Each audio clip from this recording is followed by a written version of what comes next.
Oi, gente, boa tarde, Colofé, Mucuyu, Saravá, Mutumbá, Orê, Mojuba e toda a saudação de respeito a nós de povo de matriz africana.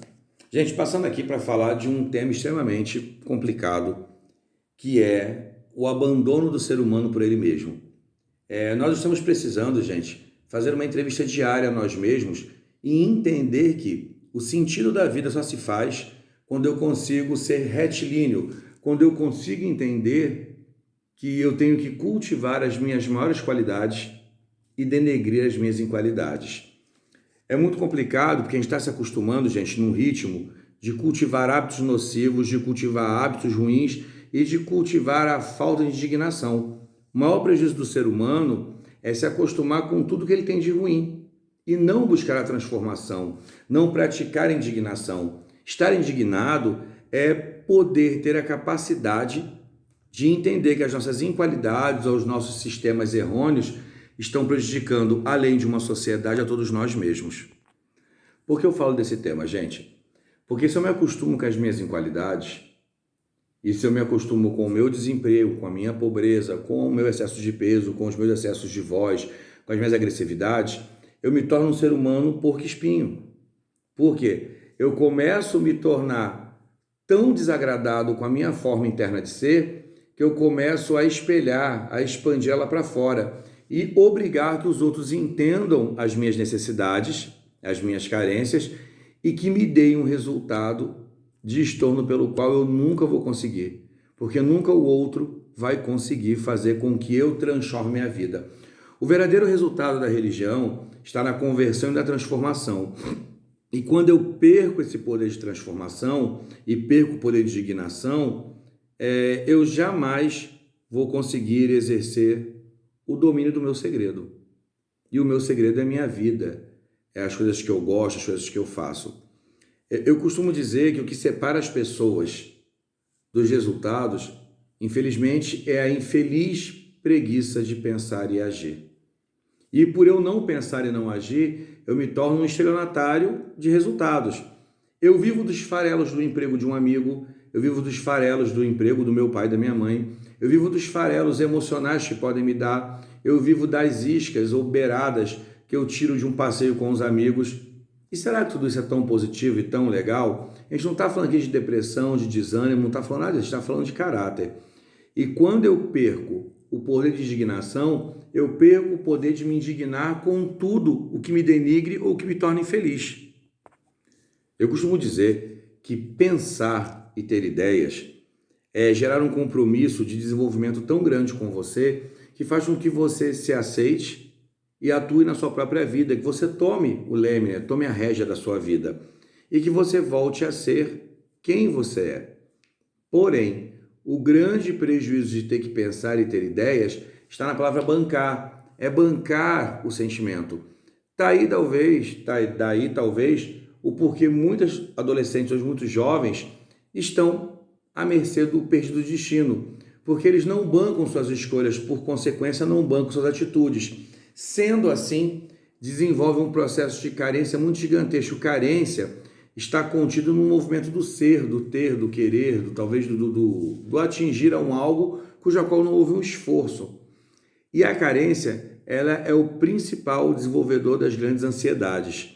Gente, a ansiedade, ela é a resposta excessiva do medo. O medo de estar ali na frente tem que se assumir. A ansiedade por ser quem sou. A ansiedade por aturar quem eu vou aturar. A ansiedade de conversar, por amar, por namorar. A ansiedade que me tira do papel principal, que é ser protagonista do meu futuro. Quando eu tenho uma carência de amar, mas eu tenho uma ansiedade de respostas do meu namorado, da minha namorada, é porque, na grande verdade, eu já conheço quem sou e não convivo comigo mesmo. Quando eu tenho uma carência profissional, estou empobrecido, e eu, de certa forma, tenho uma ansiedade por uma resposta de emprego, junto com essa ansiedade, vem o medo excessivo de um futuro. Porque será que, conhecendo a mim mesmo, eu serei capaz de, naquele emprego, desenvolver a melhor forma de um trabalho mútuo que agrade ao meu patrão e agrade outras pessoas? Todos os movimentos que nós fazemos na vida, gente, todo qualquer movimento está relacionado ao outro. Por isso que é muito complicado quando uma pessoa se acostuma a viver com seus defeitos, ela infelizmente torna-se uma pessoa insuportável. Insuportável ela mesma, porque ela não aceita sua pobreza, ela não aceita seu desemprego, ela não aceita sua carência de coisas capitais, materiais ou emocionais, e infelizmente essa pessoa se torna um porco-espinho. Em geral, toda pessoa com dificuldade de indignação, que não se indigna com suas situações negativas, ela se torna um peso para um gueto, para uma sociedade, porque é muito fácil você ser corrigido com palavra de amor, ser corrigido com palavra dócil. Estão me afagando, estão me entendendo, então estão me dando mais tempo. E se a ansiedade está ligada ao medo excessivo de um futuro, corrigir por carinho talvez é um alimento necessário para que essa pessoa, entendeu? Que pratica uma autossabotagem diária, que não consegue se desenvolver, tenha aí uma gasolina para poder andar mais para frente e ganhar mais tempo. Porém, gente, a melhor correção que a gente pode ter contra a indignação e a nossa vida parada é a palavra de exigência, às vezes até mesmo ríspida, porque só conhece a mim o outro, eu nunca me conheço. Porque se eu me conhecesse no total e tivesse o domínio total da minha vida, eu automaticamente conseguiria tomar decisões e atitudes que não precisassem que o outro enxergasse. Então, se eu me faço cego ao encarar meus defeitos, o outro diz da minha grosseria, do meu desemprego, do meu abandono, do meu erro, automaticamente a voz que vem de contra mim é minha voz acusadora. Eu me torno um porco-espinho. E quando essa voz acusadora nem sequer fala, mas ela se compromete, eu falo uma coisinha, eu vou fugir um pouquinho, embolar, eu falo uma coisa para os meus clientes muito interessante. Eu costumo dizer que a inveja não está ligado à vontade de ter o que você tem, mas a inveja está ligado ao ódio de entender que você faz o que eu poderia fazer, sendo que não é minha vontade.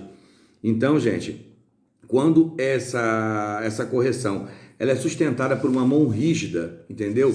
Por uma pessoa que vai fazer com que as nossas mudanças sempre sejam alicerçadas em palavras rígidas ou em palavras cuja qual essa pessoa não tenha medo de dizer para a gente o que a gente é, o tempo vai se fazer necessário.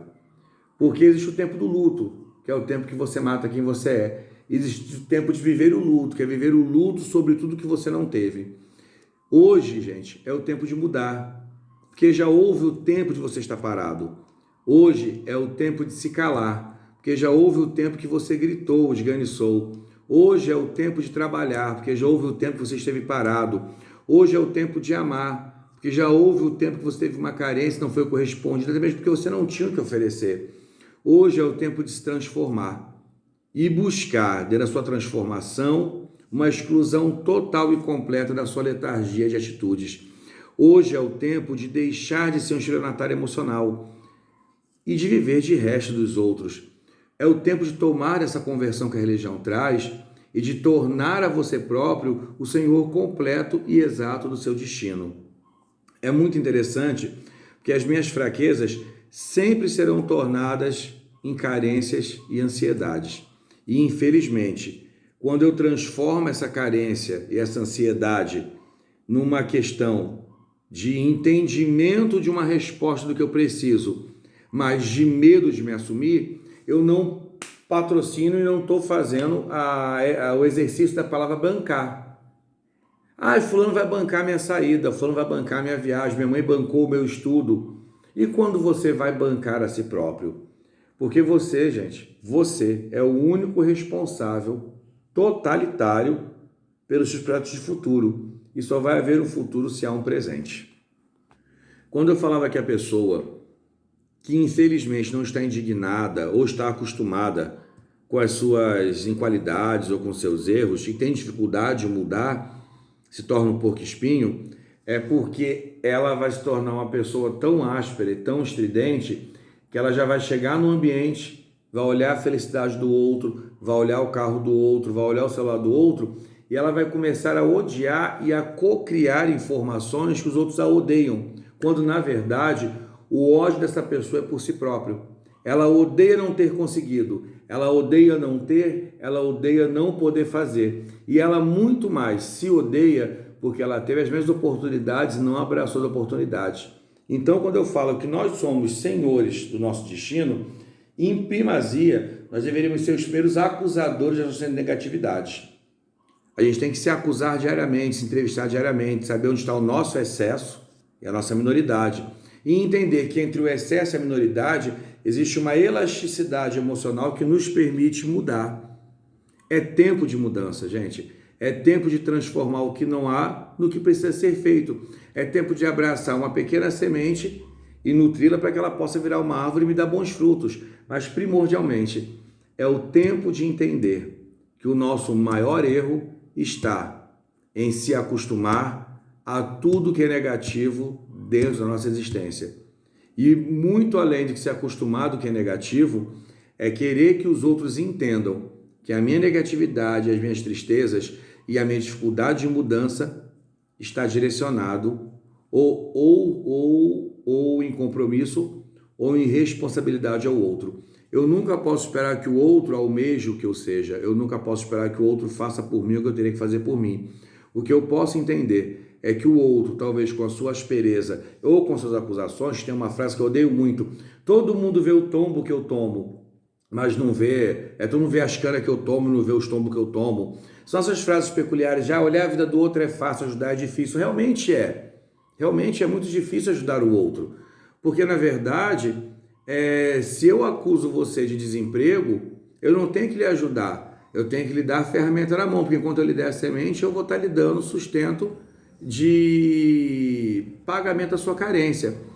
A pessoa que ela tem uma carência, seja ela emocional, afetiva, profissional ou até pessoal, ela necessita de algo, gente. Mas o que a pessoa com carência e com ansiedade mais necessita é que exista perto dela uma pessoa que, além de bons grados e boa voz e sentimento emocional de muito amor e compreensão, possa dar a essa pessoa a realidade. Exercite você, zelador e zeladora, diariamente as palavras de autoridade.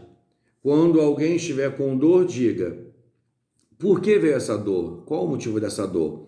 Se ela não tiver como curar a dor, você vai curar porque você é pai e mãe, eu também curo. Mas você vai dizer: você está vendo? Se você estivesse trabalhando ou tivesse não se esforçado nesse fator, ou tivesse feito certo isso, você não teria essa dor. Porque hoje uma das frases piores que um zelador pode ouvir, uma pessoa pode ouvir é: nossa, começou a falar de novo, nossa, não quero ouvir. Porque na verdade, quando você fala dos defeitos alheios, você está lembrando a seu filho ou ao seu próximo que você é um olhador dos seus defeitos. Esse é um dos motivos que existem muitas crises entre pais, filhos, mães e pais, e mães e filhos, porque ambos são acusadores de ambos. Infelizmente, gente, a gente tem que perder essa visão muito benéfica e muito bonita de que ajudar o próximo é a coisa mais bonita. Não. Eu faço muita ação de caridade, eu faço muita ação para levantar donativo para as pessoas. Porém, primordialmente, você tem que entender aonde está o esforço próprio para que aquela pessoa saia do buraco.